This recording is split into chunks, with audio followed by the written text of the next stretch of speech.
प्रधानमंत्री नरेंद्र मोदी औद्योगिक क्षेत्र से जुड़े लोगों को संबोधित कर रहे हैं, सीधे आपको लिए चल रहे हैं।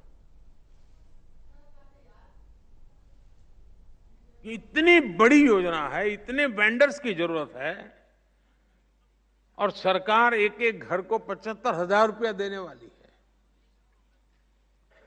ये अपने आप बहुत बड़ा रिवॉल्यूशन होने वाला है। इस बजट में क्लीन एनर्जी के लिए उठाए गए कदमों की खूब चर्चा हो रही है। आज के दौर में एनर्जी सिक्योरिटी की भी है।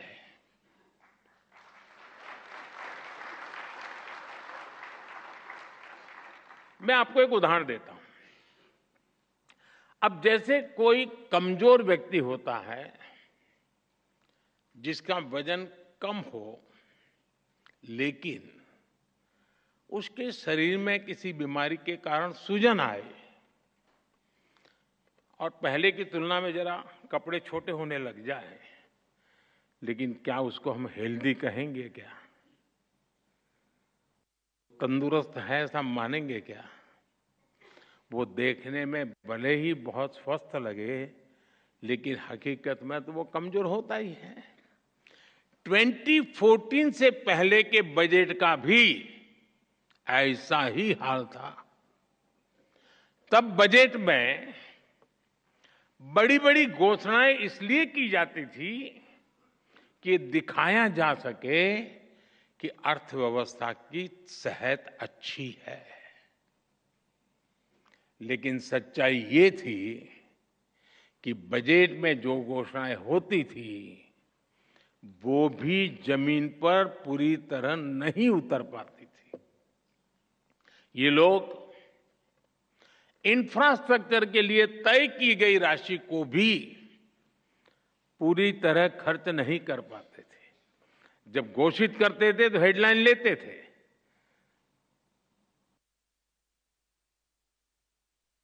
शेयर मार्केट में भी शायद थोड़ी दिखाई देता होगा। योजनाओं को तय समय पर पूरा करने पर भी पहले की सरकारों का कोई जोर नहीं था। हमने 10 वर्षों में इस स्थिति को बदला है। हमारी सरकार जिस स्पीड और स्केल इसके साथ इंफ्रास्ट्रक्चर का निर्माण कर रही है, आप सब उसके गवाह हैं। यह अभूतपूर्व है। साथियों, आज हम जिस दुनिया में रह रहे हैं वहां बहुत सारी अनिश्चितताओं से भरी हुई है और ऐसी दुनिया में भारत जैसी ग्रोथ और स्टेबिलिटी होना एक्सेप्शन है। ऐसी अनिश्चितता के समय में भी भारत के फॉरेन एक्सचेंज रिजर्व्स में अच्छी खासी वृद्धि हुई है। आज जब सारे देश लो ग्रोथ या हाई इन्फ्लेशन से जूझ रहे हैं, उन परिस्थितियों में भारत हाई ग्रोथ और लो इन्फ्लेशन वाला इकलौता देश है। इतनी बड़ी महामारी के बावजूद भारत का फिस्कल प्रूडेंस पूरी दुनिया के लिए रोल मॉडल है। Global good and service export में भारत का कंट्रीब्यूशन लगातार बढ़ रहा है। ग्लोबल ग्रोथ में आज भारत का शेयर 16% हो गया है। और आप ध्यान दीजिए, भारत ने ये ग्रोथ तब हासिल करके दिखाई है जब पिछले 10 साल में इकोनॉमी को झटका देने वाले अनेक संकट आए। हमारे कार्यकाल में ये भी एक मुसीबत रही। 100 साल की सबसे बड़ी पेंडेमिक, दुनिया के अलग अलग देशों में युद्ध की स्थिति, भारत में बड़ी बड़ी प्राकृतिक आपदाएं, कभी साइक्लोन, कभी सूखा, कभी भूकंप। हमने हर संकट का मुकाबला किया, हर चुनौती का समाधान किया। अगर ये संकट न आते तो भारत जहां आज पहुंचा है उससे भी कहीं अधिक ऊंचाई पर होता, और ये मेरा विश्वास, मेरे अनुभव के आधार पर मैं कह रहा हूं।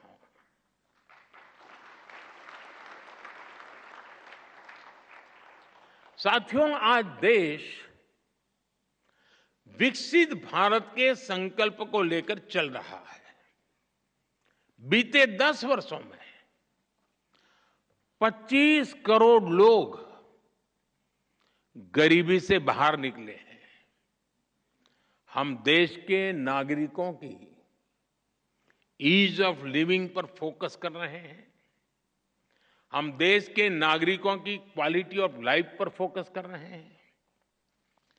साथियों, इंडस्ट्री 4.0 को ध्यान में रखते हुए हमारा बहुत अधिक फोकस स्किल डेवलपमेंट और एम्प्लॉयमेंट पर हमने केंद्रित किया है।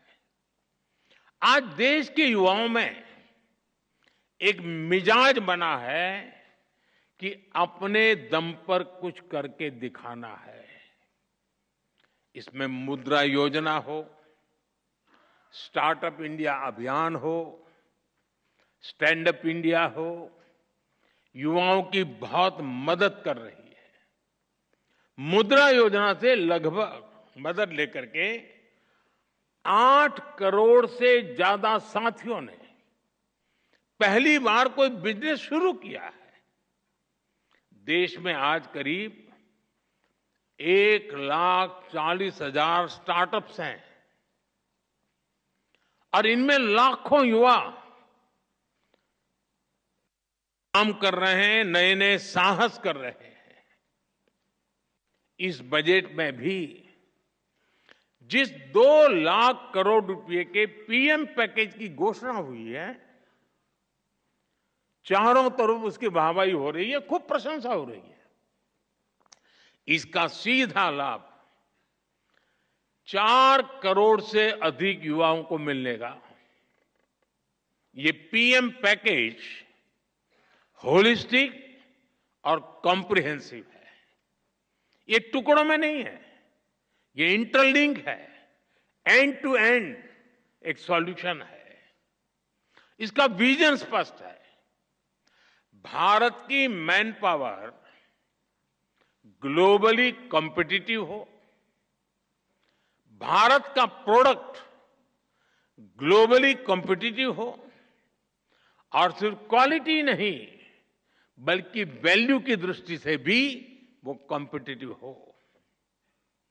हमारे युवाओं की स्किल बढ़े, उनका एक्सपोजर बढ़े, उन्हें आसानी से रोजगार मिले। इसके लिए हम इंटर्नशिप स्कीम लेकर आए हैं। एम्प्लॉयमेंट जनरेशन करने वाले आप जैसे जो लोग हैं, उनको लार्ज स्केल पर इंसेंटिव मिले, इसका भी हमने ध्यान रखा है। इसलिए ही सरकार ने ईपीएफओ कंट्रीब्यूशन में इंसेंटिव की घोषणा की है। साथियों, हमारी सरकार का इंटेंट और कमिटमेंट एकदम साफ है। हमारे डायरेक्शन में कोई डायवर्जन नहीं है। चाहे नेशन फर्स्ट ये हमारा कमिटमेंट हो, चाहे $5 ट्रिलियन इकोनॉमी का संकल्प हो, चाहे सैचुरेशन अप्रोच को हम अचीव करने का इरादा लेके चले हो, चाहे जीरो इफेक्ट जीरो डिफेक्ट की बात हो, चाहे आत्मनिर्भर भारत का हमारा दृढ़ संकल्प हो, चाहे विकसित भारत के विराट संकल्प के लिए हमारी लंबी दौड़ हो, हम इसके लिए पूरे फोकस के साथ काम कर रहे हैं। हम योजनाओं को निरंतर विस्तार देते हैं, उनकी प्रोग्रेस की समीक्षा करते हैं। आप सरकार की अप्रोच, विकास के प्रति हमारे कमिटमेंट को भली भांति जानते हैं। हम हर बार नए माइलस्टोन्स गढ़ रहे हैं। इसलिए इंडस्ट्री से भी मेरी यही अपेक्षा है कि वो सरकार के साथ कंधे से कंधा मिलाकर विकसित भारत के सपनों को साकार करने के लिए सरकार के साथ स्पर्धा करे, सरकार को भी पीछे रख देकर जीत हासिल करे, ये मेरी आपसे अपेक्षा है जी।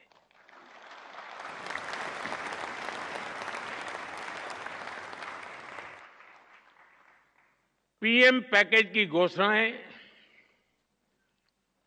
ये हम दोनों, चाहे सरकार हो या इंडस्ट्री, ये हमारा साझा दायित्व के रूप में हमें तेज गति से आगे बढ़ाना है। मुझे आप पर पूरा भरोसा है। साथियों, इस बार के बजट का एक और पहलू है जो विकसित भारत की हमारी जर्नी को ताकत देगा। ये विषय है मैन्युफैक्चरिंग। आप सभी ने देखा है कि 10 साल में भारत का मैन्युफैक्चरिंग इकोसिस्टम कैसे ट्रांसफॉर्म हुआ है। हमने मेक इन इंडिया जैसा महत्वाकांक्षी अभियान शुरू किया। हमने अनेक सेक्टर्स में एफडीआई नियमों को सरल किया। हमने मल्टी मॉडल लॉजिस्टिक पार्क बनाए। 14 सेक्टर्स के लिए पीएलआई स्कीम्स लॉन्च की। ऐसे निर्णयों ने मैन्युफैक्चरिंग सेक्टर का आत्मविश्वास नई ऊंचाई पर पहुंचाया है। अब इस बजट में देश के 100 बड़े शहरों के पास investment ready plug and play industrial park बनाने की घोषणा हुई है।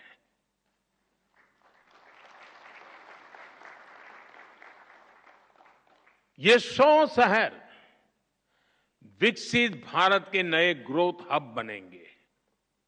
सरकार मौजूदा इंडस्ट्रियल कॉरिडोर्स का भी आधुनिकीकरण करेगी। हमारा बहुत बड़ा फोकस एमएसएमई पर भी है। इससे करोड़ों लोगों को रोजगार मिलता है। सरकार ने एमएसएमई को सुविधाएं देने के साथ ही उनकी चुनौतियों को एड्रेस किया है। एमएसएमई को जरूरी वर्किंग कैपिटल और क्रेडिट मिले, उनके कंप्लायंस बर्डन और टैक्सेस कम हो, उनकी मार्केट एक्सेस और संभावनाएं बेहतर हो, एमएसएमई का फॉर्मलाइजेशन हो।